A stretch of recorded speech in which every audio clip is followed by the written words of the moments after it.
Good day, everyone, especially to you, ma'am. I am Erickson Azores, reporter number 2 of Region 3 Central Luzon. Bulacan ay isang lalawigan sa Pilipinas na matatagpuan sa Region 3 sa isla ng Luzon. 11 km sa ilagaan ng Metro Manila at bahagi ng Luzon Urban Beltway Super Metro Region.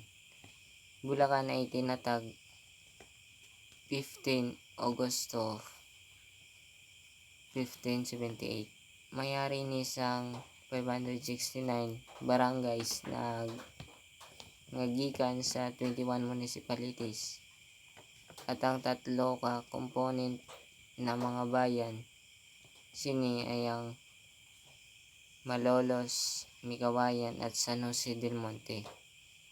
Sa isang populasyon na ng 3,001,024,433 sa 2010 census.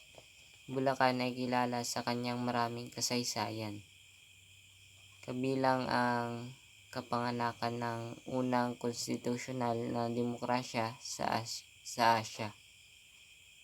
Ito rin ang tahanan ng mga maraming pinakamalalaking artist ng bansa, kabilang ang poet na si Francisco Baltasar Balagtas, musika Nicanor Abelardo at nationalist sculptor Guillermo Tolentino. Ang pinakamahalagang lungsod ng Bulacan ay ang San Jose del Monte. Ang pinaka-popular naman na komunidad ay ang Santa Maria, habang ang pinakamaliit na may populasyon naman ay ang Doña Remedios Trinidad. Ang mga tao nito ay ang Bulakenyo na may mataas at edukado at matapang. Bulacan ay kilala bilang ang Northern Gateway mula sa Manila. Bulacan ay mabilis na naging isang ideal na destinasyon ng tourist dahil sa sining. Ang ilan sa mga tourist spot or tourist attraction ay ang Verdivia Falls, Mount Gola, at Kalinga Enchanted Farm, St. John of God Parish Church, Pinagrilan Cave, at ang Grotto ng Our Lady of Lourdes. Nueva Ecija ay isang landlocked na lalawigan sa Pilipinas na matatagpuan sa Central Luzon. Ang kabisera nito ay ang lungsod ng Palayan. Nueva Ecija ay hangganan mula sa timog dako ng oras. Bulacan, Pampanga, Tarlac, Pangasinan, Nueva Vizcaya at Aurora. Ang lalawigan ay may isang land area na 5,751.33 km o 2,220.60 square miles.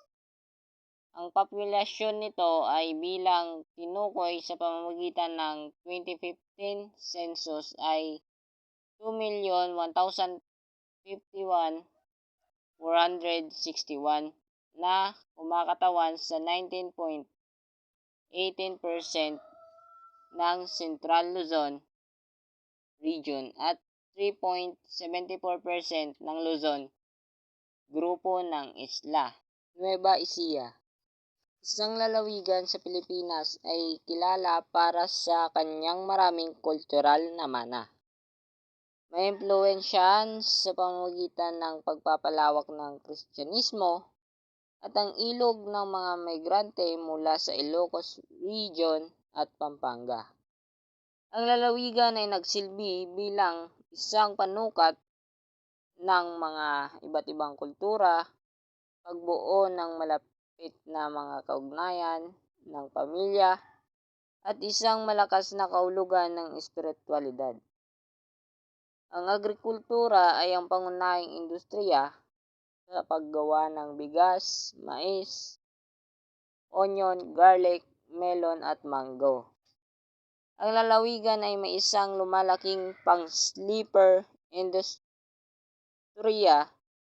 na may mga home-based industry na nagpo-promote at marketing Novo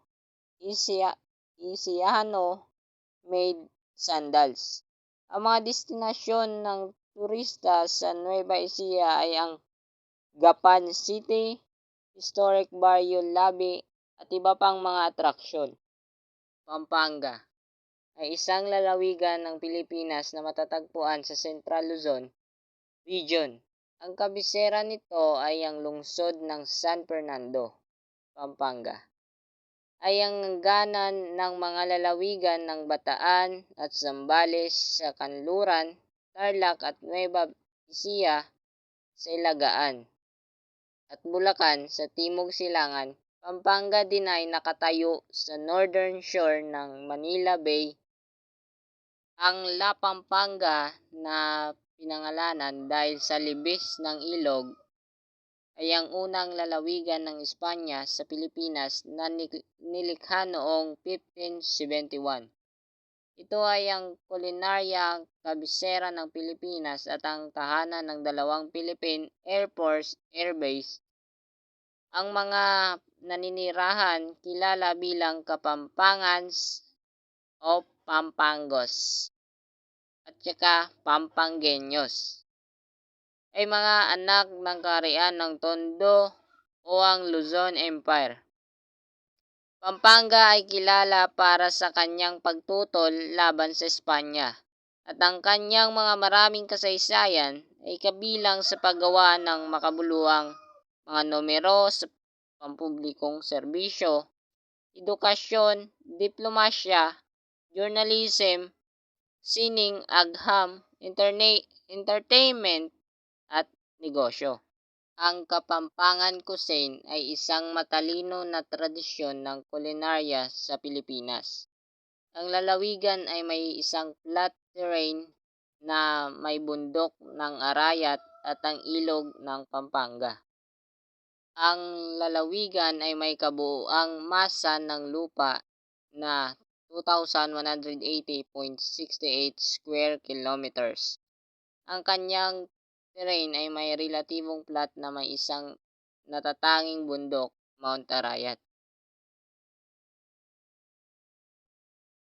Porac ay ang pinakamalaking lupa, masa na may 343.12 square kilometers. Candaba ay dumating sa ikalawa sa kanyang bilang na 208.7 square kilometer.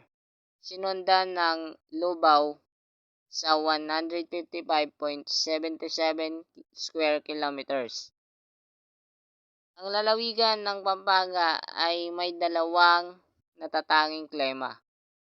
Ang ulan o wet na panahon ay karaniwang nagsisimula sa Mayo at tumatagal sa Oktubre, habang ang natitirang bahagi ng taon ay ang dry season. Ang pinakamalusog naman na panahon ay ang nangyayari sa pagitan ng Marso at Abril, habang pinaka-cool na panahon ay mula sa Disyembre hanggang Pebrero.